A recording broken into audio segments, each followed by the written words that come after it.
வணக்கம். கொளத்தூர் தொகுதியில் பயன்படுத்தப்பட்ட வாக்கு எந்திரங்களில் கண்டிப்பாக குளறுபடி நடந்திருக்கிறது என்பதை திமுகவினுடைய என்ஆர் இளங்கோவன் அவர்கள் தெரிவித்திருந்தார். ஆனால் இது தெரிவித்து 2 வாரங்களுக்கு மேலாகிறது.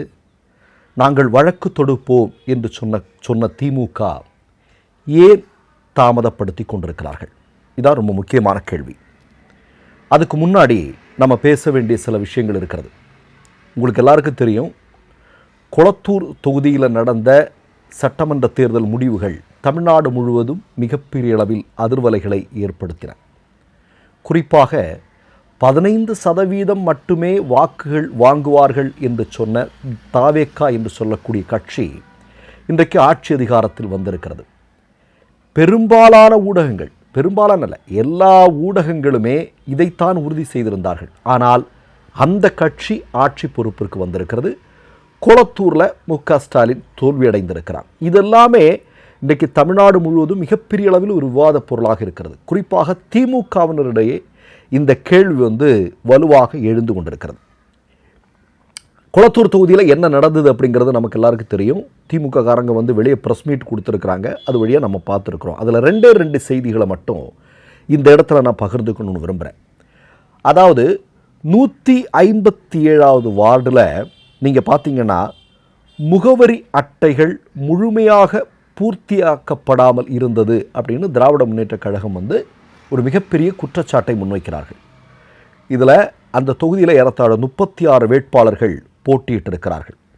36 வேட்பாளர்கள் போட்டியிட்ட நிலையில் 7 முகவரி அட்டைகள் அங்கே கட்டியிருந்திருக்கணும். இப்போ முகவரி அட்டைகள் அப்படின்னா உங்களுக்கு எல்லாரும் நல்லா தெரியும், அதில் என்னென்ன இருக்கும் அப்படிங்கிறது. தொகுதி எண் இருக்கும், வாக்கு சாவடியுடைய எண் இருக்கும், எந்திரத்தினுடைய எண் இருக்கும், தேர்தல் அதிகாரியினுடைய பெயர் இருக்கும், அவருடைய கையெழுத்து இருக்கும். இதெல்லாமே இருக்கும். இதெல்லாம் இருக்க வேண்டிய அந்த முகவரி அட்டை முழுமையாக பூர்த்தி செய்யப்படாமல் இருந்தது அப்படிங்கிறத திராவிட முன்னேற்ற கழகத்தினுடைய சார்பாக அங்கே பார்வையிட்டவர்கள் சொல்கிறார்கள். 2வது மிக முக்கியமான விஷயம் என்ன அப்படின்னு பார்த்தீங்கன்னா, தேர்தல் அன்றைக்கு கொளத்தூரில் சட்டமன்ற தேர்தல் முடிஞ்சது இல்லையா? முடிஞ்சதற்கு பிறகு எந்திரங்களில் முழுமையாக சீல் வைக்கப்பட்டிருந்தன அப்படின்னு அங்கே உள்ள பூத் ஏஜெண்டாக வேலை செய்வாங்க இல்லையா, அவர்கள் கொடுத்த காப்பி இருக்குது. அவங்க என்ன சரி பார்ப்பாங்க கடைசியாக, இதெல்லாம் கரெக்டாக சீல் வச்சுருக்கிறாங்களா, எல்லாம் பக்காவாக இருக்கா அப்படின்னு. அதில் தெளிவாக சொல்லி இருக்கிறது.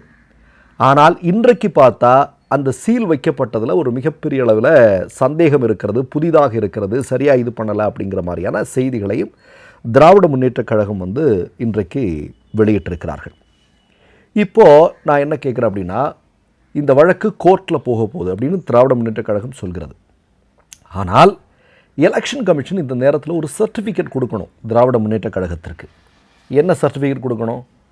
ஆமாம், கொளத்தூர் சட்டமன்ற தொகுதியில் இந்த மாதிரியான பல்வேறு சோதனைகள் நடத்தப்பட்டது, சோதனைகளுடைய முடிவில் இது மாதிரி இருந்தது அப்படின்னு ஒரு சர்டிஃபிகேட் கொடுக்கணும். அந்த சர்டிஃபிகேட் இருந்தால் தான் அதை வைத்துக்கொண்டு திராவிட முன்னேற்ற கழகம் கோர்ட்டுக்கு போக முடியும்.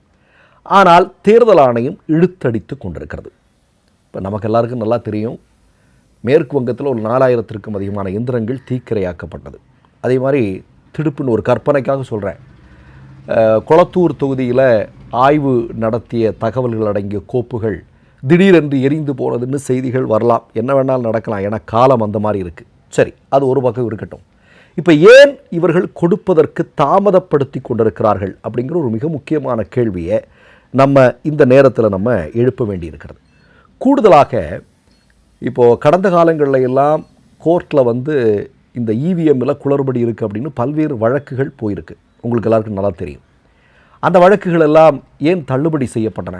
தள்ளுபடி செய்யப்பட்டதற்கு மிக முக்கியமான காரணம் என்ன அப்படின்னா, வாய் வழியாக நீங்கள் பல விஷயங்களை சொல்கிறீங்க, ஆனால் நடந்திருக்கு அப்படிங்கிறதுக்கு அறிவியல் பூர்வமான ஆதாரங்களை கொடுங்கள் என்று சொல்கிறார்கள்.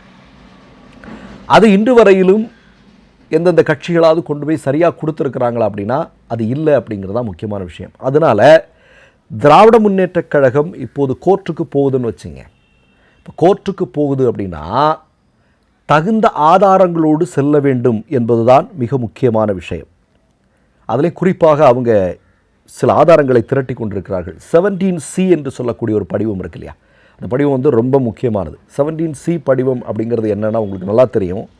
வாக்கு எந்திரங்களில் பதிவான வாக்குகளுடைய எண்ணிக்கை, அந்த தொகுதியில் இருக்கக்கூடிய வாக்குகள், வார்டு வாரியாக வாக்குகள், இது ரெண்டையும் சரிபார்க்க வேணும். ஏன்னா பல இடங்களில் உங்களுக்கு தெரியும், பாஜக ஆட்சி பொறுப்பிற்கு வந்ததற்கு பிறகு அந்த தொகுதியில் இருக்கக்கூடிய வாக்குகளை விட அதிகமான வாக்குகள் பதிவாகி இருப்பதாக பல செய்திகள் வெளிவந்திருப்பதை பார்க்க முடியும். அப்போ இதை எல்லா ஆதாரங்களையும் திராவிட முன்னேற்றக் கழகம் திரட்டி கொண்டிருக்கிறது. அவர்கள் ரெடியாக இருக்கிறாங்க. ஆனால் எலெக்ஷன் கமிஷன் அந்த சர்டிஃபிகேட் கொடுக்கணும். அவங்க சொல்கிறாங்க, என்ன சொல்கிறாங்க அப்படின்னா, இப்போ என்ஆர் இளங்கோவன் அவர்கள் என்ன சொன்னாங்க அப்படின்னா, இந்த மாதிரி நடந்திருக்கு, நம்ம ஏற்கனவே சொன்ன மாதிரி விவிபேட்டில் இது இஷ்யூஸ் இருக்குது, அதே மாதிரி நீங்கள் பார்த்தீங்கன்னா சீலில் இஷ்யூஸ் இருக்குது, அதே மாதிரி நீங்கள் பார்த்தீங்கன்னா முகவரி அட்டைகள் புதிதாக இருந்தது, அது பூர்த்தி செய்யப்படாமல் இருந்தது, இப்படி ஏராளமான குற்றச்சாட்டுகளை அவர்கள் முன்வைக்கிறார்கள். ஆனால் அங்கே வேலை செய்த அந்த பெல் நிறுவனத்தினுடைய அதிகாரி தேர்தல் ஆணையத்தினுடைய சொன்ன இல்லை எந்த பிரச்சனையும் இல்லை. ஆனால் ஒன்று சொல்கிறாங்க, சின்ன சின்ன டெக்னிக்கல் எரர் இருந்திருக்கு அப்படின்னு. அது இருக்கலாமா? அது இருக்கக்கூடாது இல்லையா? இப்போ நான் என்ன சொல்கிறேன்னா, தேர்தலுங்கிறது நேர்மையாக நடக்கிறது அப்படின்னா எல்லாமே சரியாக இருக்குது அப்படிங்கிறதான் பொருள். ஆனால் டெக்னிக்கல் எரர் இருந்திருக்கு அப்படின்னு அவர்களே ஒப்புக்கொண்டிருக்கிறார்கள். அந்த டெக்னிக்கல் எரர் எப்படின்னா அதெல்லாம் சாதாரண, அது மனித இயல்பான தவறுகள் அப்படின்னு சொல்லி பூசி மொழிகிற மாதிரி இருக்குது. ஆனால் திராவிட முன்னேற்றக் கழகம் முன்வைத்திருக்கக்கூடிய குற்றச்சாட்டுகள்ங்கிறது ரொம்ப ரொம்ப வலுவானவை. அவங்க என்ன சொல்கிறாங்கன்னா, ஒரு தொகுதியிலேயே ஒரு 30% அதிகமான குளறுபடிகள் நடந்திருப்பதாக எங்களுக்கு தெரிகிறது. அப்படி என்றால் தமிழ்நாடு முழுக்க என்னென்ன குளறுபடிகள் நடந்திருக்கும் அப்படிங்கிற சந்தேகத்தை திராவிட முன்னேற்றக் கழகத்தினர் எழுப்புகிறார்கள்.